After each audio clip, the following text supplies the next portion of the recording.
Praise the lord. Welcome to showers of blessing. దేవుని కృపలో భద్రపరచబడి నూతన దినంలో ప్రవేశించాం. ఈనాటి దేవుని వాగ్దానం. చెడ్డ తలంపు నీ మనసులో పుట్టకయుండునట్లు జాగ్రత్త పడుము. Beware lest they be a wicked thought in your heart. ద్వితీయోపదేశకాండం 15వ అధ్యాయం 9వ వచనం. Praise God. ఈ నూతన దినములో దేవుడు మీ కొరకు సిద్ధపరిచిన ప్రతి దీవెన ఆకాశపు వాకిళ్ళు విప్పి మీ మీద కుమ్మరించునుగాక. మరి ఒక నూతన దినాన్ని ఆరంభిస్తున్న నేపథ్యంలో ప్రేమ కలిగిన వాగ్దానము ద్వారా దేవుడు మనల్ని దర్శిస్తూ ఉన్నాడు. హృదయాలు లక్ష్య పెట్టేటటువంటి దేవుడు. మన చేతులు ఏం చేస్తున్నాయి అన్న దానికంటే ముందుగా మన హృదయం ఏమి ఆలోచిస్తుందన్న అంశమే ఆయన గమనిస్తాడని మనం గ్రహించాలి. మన జీవన ప్రయాణంలో అనేక అనుభవాలు మనము పొందుకుంటూ ముందుకు కొనసాగుతుంటాం. మంచివి, సంతోషాన్నిచ్చే అనుభవాలు కొన్నుంటే, చేదు అనుభవాలు ఇచ్చేవి కొన్నుంటాయి.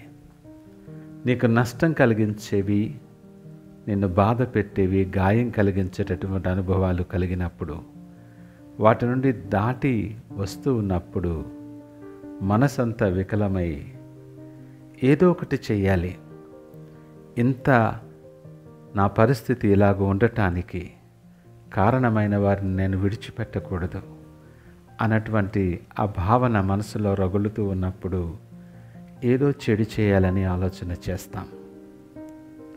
ఇది ఒక ఎత్తు అయితే, మన చుట్టూ ఉన్నవారు మన ఎదుగుదలను, మన దీవెనలను బట్టి అసూయ చెందుతూ మనకు చెడు కలిగించాలని అనేకమైన ప్రణాళికలు వేస్తారు.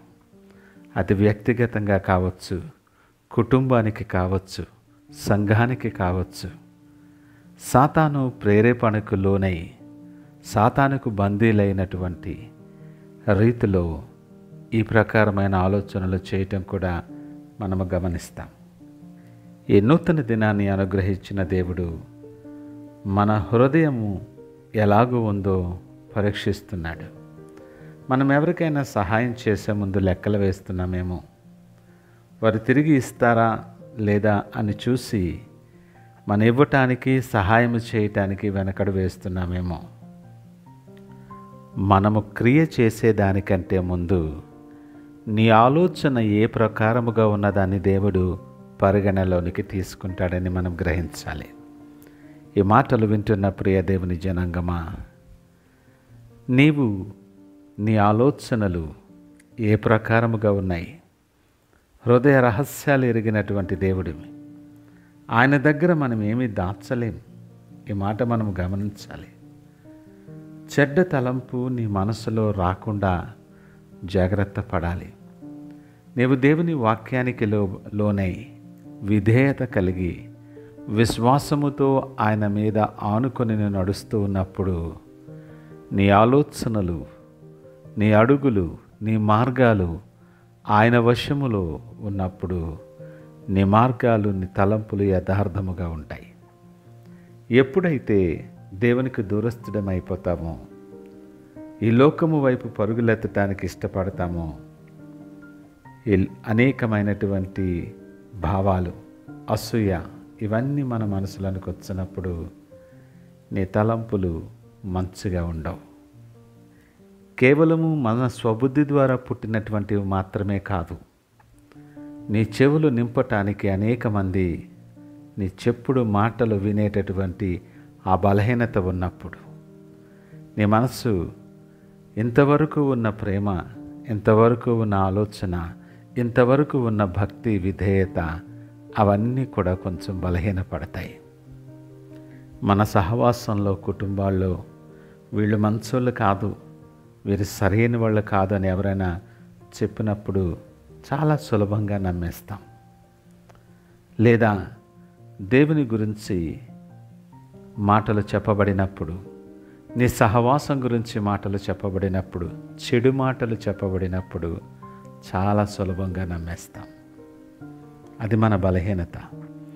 నరుని ఆలోచన బాల్యము నుండి చెడ్డదని లేఖనం మాట్లాడుతున్నాడు. ఈ నూతన దినాన్ని ఇస్తూ దేవుడు అంటున్నాడు కదా, చెడ్డ తలంపు నీ మనసులోకి వస్తుందేమో. ఆయనకు ఆయాసము కలిగించేటటువంటి ఆలోచన, తలంపు, ఆయన పరిచర్యకు ఆటంకముగా ఉండే తలంపు, ఆయన సహవాసములో విద్వేషము లేవగొట్టేటటువంటి తలంపు, ఆయన క్రియలకు ఆయన మార్గాలకు నువ్వు ఆటంకముగా ఉండే తలంపు నీ మనసులో పుట్టింపబడుతుందేమో. జాగ్రత్త. నీ అవిశ్వాసాన్ని బట్టి, నీ బలహీనతను బట్టి అపవాది నిన్ను ఒక పావుగా, ఒక ఆయుధముగా వాడుకుంటాడు. నీకు తెలియకుండానే దేవునికి దూరస్తుని చేస్తాడు. నీకు తెలియకుండానే దేవుని మీద నిన్ను తిరుగుబాటు చేసేలా చేస్తాడు. అవిధేయత నీ మనస్సులో చొప్పించి దేవుని ఆశీర్వాదాలకు నిన్ను దూరం చేస్తాడు. ఈ ఉదయకాలం నిన్ను ప్రేమించే దేవుడు నీతో అంటున్నాడు, నీ ప్రవర్తన అంతటి యందు ఆయన అధికారానికి ఒప్పుకో. అప్పుడు నీ మార్గాలు సరళము చేయబడతాయి. నువ్వెవరివైనా ఏ పరిస్థితుల్లో ఉన్నా శుద్ధ హృదయము నాలో కలుగు చేయి ప్రభువా అని ఆయన సన్నిధిలో ఆయన వైపు చూస్తూ ప్రార్థనాపూర్వకముగా ఈ నూతన దినాన్ని ఆరంభిద్దామా? ప్రార్థించుకుందాం. పరిశుద్ధుడు, ప్రేమ నమ్మకమైన మా యేసయ్య స్తోత్రాలు. నిజమే ప్రభువా, మా మనస్సులలో, మా తలంపులలో, మా స్వలాభాన్ని బట్టి అనేకమైనటువంటి ప్రభావాల చేత చెడ్డ తలంపులు మేము కలిగిన వారముగా ఉంటూ నిన్ను ఆయాసపరుస్తున్నాం. ఉదయకాల సమయం నీ సన్నిధిలో సాగిలపడుతున్నాం. మమ్మలను క్షమించి, మమ్మల్ని నీ రక్తము ద్వారా కడిగి శుద్ధీకరించి పరిశుద్ధులుగా, పవిత్రులుగా, నీకు యోగ్యమైన పాత్రలుగా మీరు సిద్ధపరచమని సకల మహిమ, ఘనత, ప్రభావాలు మీకే ఆరోపిస్తూ యేసు పరిశుద్ధ నామమున అడిగి వేడుకొంచున్నాము తండ్రి. ఆమేన్. God bless you.